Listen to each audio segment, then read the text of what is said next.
We're live? You gotta turn that camera on. That's something I would do. Do all the steps and forget to turn the camera on. Hey, we're at the NADA show 2020. That's the year, not the TV show. Thanks to Auto Alert for sponsoring Modern Dealerships in the Box. I'm Joey Little, having conversations with some of the top tier leadership, ideas, innovators in the automotive retail industry. I just ran into Tracy Henderson, right? Tracy Henderson is with CenterReach Communications. We've been having a lot of discussions here, and so finally I said, you know what, we need to start having this discussion that we're having about customer experience on camera so others can learn, because you have dealt a bit with the auto industry, but you are not in the auto industry. Explain a little bit about what you do, because I know Auto Alert was working with you on some things. But explain a little bit about what CenterReach is. Sure. We started out as a public relations firm, media relations, media outreach. That has, as you well know, morphed into owned media, content development. So brands are looking to tell their story. And 20 years ago when I started, they told that story through the media if they wanted to have a loudspeaker. Right. Today we can create our own loudspeakers. So I work with the brands to figure out what that story is. So CenterReach Communications, let's cut to the center. What's your story? How do you tell it in a compelling way?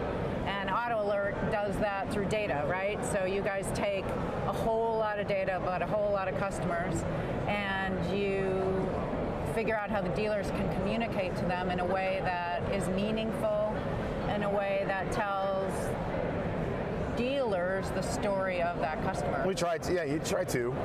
But you work in some of the industries, hospitality, right, automotive. We were talking about earlier, and I think what sparked a conversation we had is I said, I don't think there's that many people that really give a crap about Google stars or Yelp stars anymore. And you were kind of like, what? What are you talking about? And then I kind of pled my case, which basically was, with all the media that's going on and all of first of all, the way it started, let me back up a little bit, is I made the statement that nobody trusts a 5 and nobody trusts a 1-star review.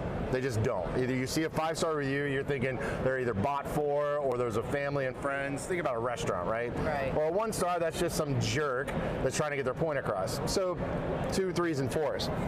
And then I just started thinking more that, like, what do they really matter? Automotive has CSI, Customer Satisfaction Index, which goes out from the OEM. And so they're still getting customers and they're still getting that good reputation. Customer experience is now playing a huge part in that. Meaning that, I'll give you a scenario of what I know Auto Alert was trying to help out with on the customer experience side. You just bought a car from me, a brand new car from me. And in part of that negotiation, you said, okay, I'll go ahead and pay that, but you got to throw in all-weather floor mats. All-weather floor mats cost about $350, right, from the OEM. And I say, whatever it takes to make this deal. And you sign on the dotted line and we make the deal. And I say, I got to order those. They'll be here in about 3 days.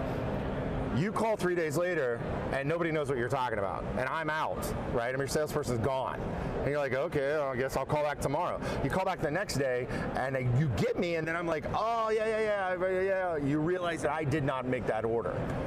A week goes by, right? You may have had the best customer service of buying that vehicle in the first place, but the customer experience from cradle to the end, you know, the sale continues, is horrible, because now you're gonna go and the CSI, they ruined, they screwed, all because of all-weather floor mats. Yep. So we were talking about the difference in customer service and customer experience, and you are focused on customer experience, right? Tell everybody what does that mean to you? Because I just got done giving my 2 cents on the. Well, actually, you kind of said it in our initial discussions. I like to repeat things, yeah. Customer service is in the minds of the dealership. A popcorn popper, a coffee machine, clean bathrooms, but customer experience is that long tail that you were talking about. That's from every touch point, and that's not just in auto dealers, that's everything. I mean, that is what the customers expect. I mean, you mentioned earlier I work with a lot of industries. I work with a lot of companies that maybe work in B2B to help hospitality industry, restaurants. make that connection with their customer.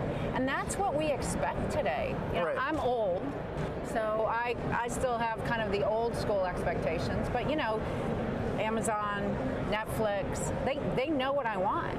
I don't have to tell them. But yet, you know, the second largest purchase that you make, your car, Right. they have no idea who I am. They Right. have no idea how to predict what I'm needing. Right. They have no idea to follow up, to your point. And so if you look at the industry as a whole and marketing, which is where my world is, you know, the way we market to a customer is no longer, hey, come see us. You know, the loudest loudest voice in the room doesn't play anymore, right? It's who's making something relevant to me, who's integrating what I know they know about me, even though it's a little creepy. I know people know things about me, and I know I've made a lot of phone calls, and I know there's something that can keep track of all this stuff. Why doesn't my dealership, and I personally have a luxury brand car. You can say Lexus. Lexus. You can say it. It's okay. You know, I expect them to know a little bit about me. Know that my husband's name is not my name, for instance. Yeah, you were talking about earlier the information in, it would have been the CRM of the dealership was, your husband's name was spelled wrong, his name is being used for communication with you. This is a bad customer experience, right? I also learned earlier from talking to Eric Milch is that customer experience starts even with the web search. Right? Absolutely. It even starts with, you know, if you say you want to have white glove customer experience management at your dealership, and it's because you have a greeter that greets you and offers you a cup of coffee or an iced tea when you first walk in to give you that good experience, and there's red carpet out for you and there's comfortable chairs. I mean, you get that customer service, that customer experience seems like it's really positive. But to get you there in the first place, you had crappy landing pages, and there wasn't any. We were talking about, you know, searching a term. Is Ford Pass available on iPhone, right? And you can't find anybody who's going to get that information. It's a bad customer experience. Well, yeah, and it comes back to when you look at marketing. I mean, you know, old school used to be the marketing funnel, right? Now it's the customer journey. What's happening when I'm just thinking about a car? Maybe I don't want a Lexus anymore. Maybe I want a Toyota. Maybe I want a Mercedes. You know, what am I experiencing when I'm searching Mercedes in Plano, Texas, for instance? Or, you know, and dealers do need to think about that because in today's world, you know, I would probably 20 years ago bought from the dealership that was within my commute to work, for instance. Right. Right? Now I can say, no, I want the best of the best, and I'm willing to travel for it, 20 miles, 30 miles, 40 miles, but I'm going to find out who the best is in that initial web search. And, you know, it doesn't matter white glove service in the dealership. It matters what they're conveying to me, their story that they're conveying early on when I'm doing that web search. Maybe it's a coincidence, but it seems like when you brought up Amazon is that customer experience, like a noticeable good customer experience by companies, since you said, you know, and some people may argue and say, Amazon, no way, Amazon's giving me headaches, but it's a good customer experience. But high ticket items, we're talking about, you said one of the second most expensive things you're going to buy, or I just recently purchased another house in North Kansas City, and my realtor, she was great, right? Well, we talked about off air, and it's kind of funny because I'm trying to bring up our conversation we had earlier. I said a good customer experience for me is to find out how I want to be communicated to. Yeah, right? absolutely. And I told you about how I had Drew, who was on my team, how do you want it? And he's like, Facebook Messenger. That's it. That's how you talk to me. Right. You send me texts, you send me emails, good luck, right? You may get it. And my real estate agent asked me that, like really wanted to know. Perfect. But the other real estate agent, the other side of the coin, was horrible. That the sellers, I'm sorry, yeah. Right, yeah. That customer experience had to have been horrible with that guy. And I couldn't understand, and I've heard horror stories, which made me want to look online, that almost the real estate industry is almost like the car retail industry, where it's not really a front of mind, you know, kind of a customer experience, right? Yeah, absolutely. And, you know, it is interesting because I think, you know, when you look at Amazon and then you go broader to the retailers, I think retailers, pick one, Nordstrom, let's just say, you know, they've done a pretty good job because Amazon was in their space of saying, oh wow, how do we mix brick and mortar with online? Right. And not just the communication, but how does that story play out everywhere that customer might find us? Right. And I think maybe with the dealerships, with realty, it's an older business, and they haven't had anything to pull them along, maybe. What industry, or what would you give a company out there? Let's talk B2C. I know you work B2B a lot, or maybe you use a B2B company. Who do you think is really doing a great job besides Amazon on B2C, or on customer experience? I am catching you off guard to try to go off the top of your head, because I've been thinking why you've been saying this, and I'm trying to think who really is an expertise at customer experience. And I've got to tell you, it's been luxury hotels for me. It's been the Ritz-Carltons. You're luckier than me. What's that? I don't travel to the Ritz-Carlton anymore. Sorry, but the Ritz-Carlton has given amazing customer service, customer experience. But I can't really, in hospitality, I'm trying to think who's else really mastered it, because we always say Amazon, we always say, I'll tell you somebody in the hospitality industry, restaurants, McDonald's has really looked at. That's true. And it's Chick-fil-A. not just Chick-fil-A. There we go. Although McDonald's is doing some really interesting thing with their employee base too. So they'll interview kids on Snapchat. Yeah. And they'll, so it's what are, back to your point about Facebook Messenger, a better way to communicate with some people than a text. Where are my people, employees, customers, and how do I reach them where they are in the way they want to be communicated That's with? important. Yeah. It's absolutely important. You're not going to communicate with me the way that I want to be communicated with, and you're just going to keep emailing me, right? By the way, I made a faux pas too, and I want an absolute huge faux pas, and I want to discuss that real fast. I just mixed up customer experience with being spoiled.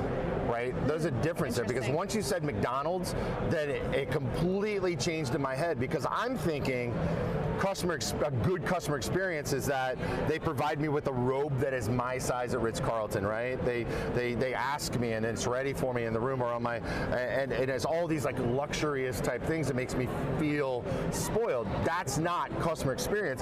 When you said McDonald's, Chick-fil-A customer experience is phenomenal, that they realize they have to have real bodies in a drive-through, because they know the experience of getting through quick. People have things to do. Right.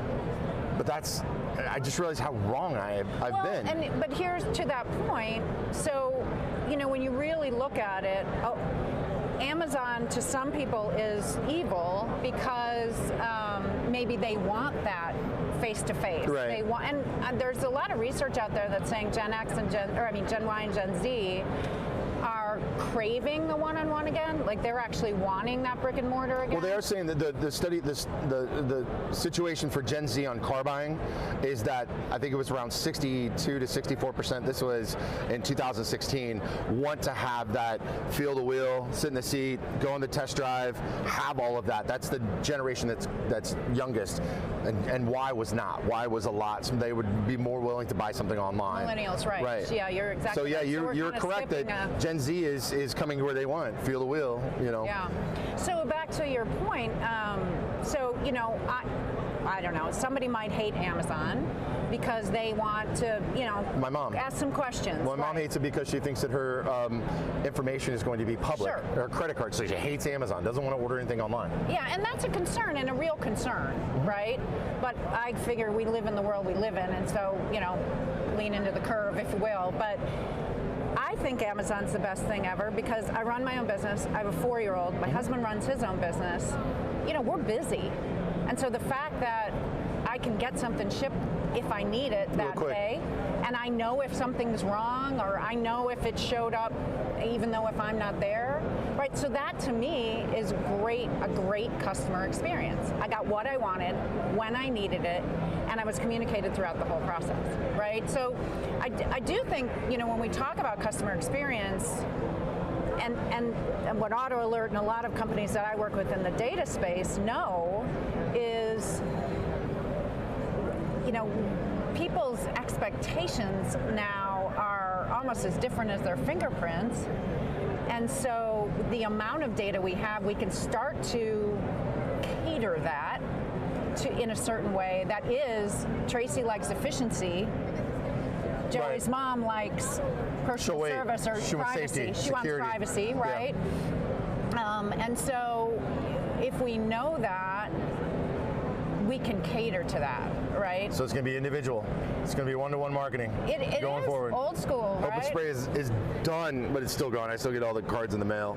Ugh, all the postcards, I get the same grocery store newspaper for like the last 85 years. I've never once opened that thing up. And I think about when I just drop it in the trash, cha-ching, but right? So here's back to marketing. Send me a newspaper with the stuff I buy. Right, but you know, like Trader Joe's, for example.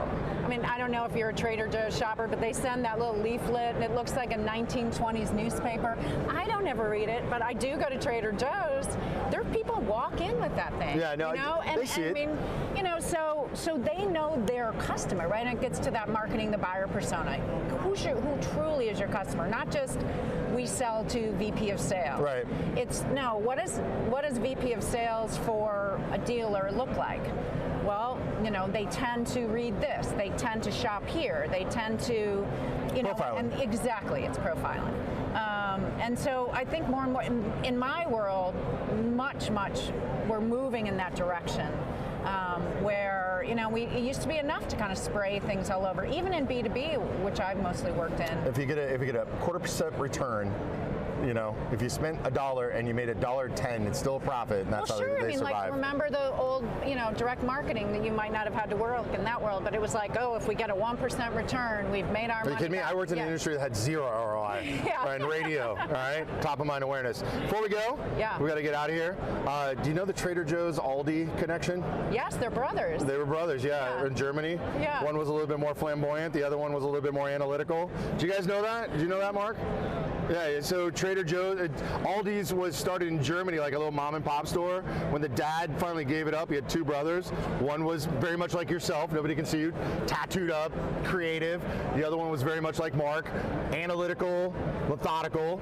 So when you come to America, Trader Joe's is actually Aldi's South Germany, and Aldi's North was all, I just love giving those two. I love that story. So is the analytical the guy that kept on with Aldi, or was he the Trader Joe's? Absolutely. Interesting.